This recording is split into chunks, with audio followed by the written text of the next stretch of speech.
মিয়ানমারের জান্তা বাহিনীর নির্যাতনের মুখে বাংলাদেশে পালিয়ে আসা প্রায় ১২ লাখের বেশি রোহিঙ্গা বাস করছেন কক্সবাজারের ৩৩টি ক্যাম্পে। বিটিআরসি ও অপারেটর সূত্র বলছে, এসব ক্যাম্পে প্রায় ৩.৫ লাখের বেশি মোবাইল ফোনে ব্যবহার হচ্ছে ৬ থেকে ৭ লাখ দেশীয় সিম। স্থানীয়দের যোগসাজশে নেয়া সিম অপরাধমূলক কর্মকাণ্ডে ব্যবহার করছে আশ্রয় শিবির কেন্দ্রিক সন্ত্রাসী গোষ্ঠী। নিরাপত্তার প্রশ্নে এবার রোহিঙ্গা জনগোষ্ঠীকে বৈধভাবে সিম ব্যবহারের সুযোগ দিতে চায় অন্তর্বর্তী সরকার, যা নিয়ে মোবাইল অপারেটরদের সঙ্গে ২ দফায় বৈঠকও হয়েছে।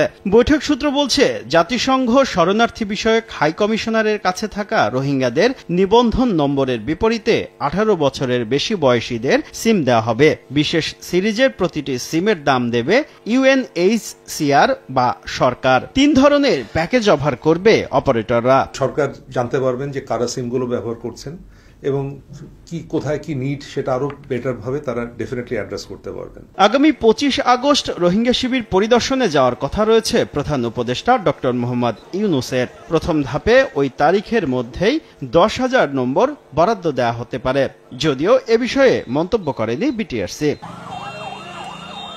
ইউএনএইচসিআর এর ডাটাবেজ সংরক্ষিত থাকবে বাংলাদেশ কম্পিউটার কাউন্সিলের ডাটা সেন্টারে। নতুন সিদ্ধান্তকে স্বাগত জানিয়েছে গ্রামীণফোন ও বাংলালিংক। শুধু সিম দিলেই হবে না, সিমগুলো ব্যবহারও করতে পারতে হবে এবং ওর জন্য যেটা দরকার যে একটা রাইট নেটওয়ার্ক সলিউশনও দরকার। যাদের বিটিএস আছে ওইখানে ওই ক্যাপাসিটি আমরাও যদি সব অপারেটররা মিলে যদি ইউজ করতে পারতো, এটা কিন্তু খুব একটা ভালো অপরচুনিটি ছিল।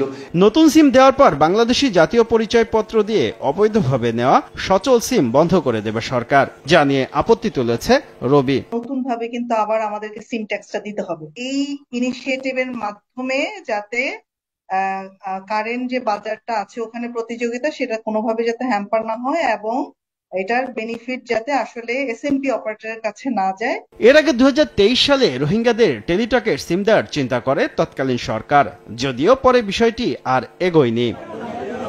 শুভ খান, সময় সংবাদ, ঢাকা।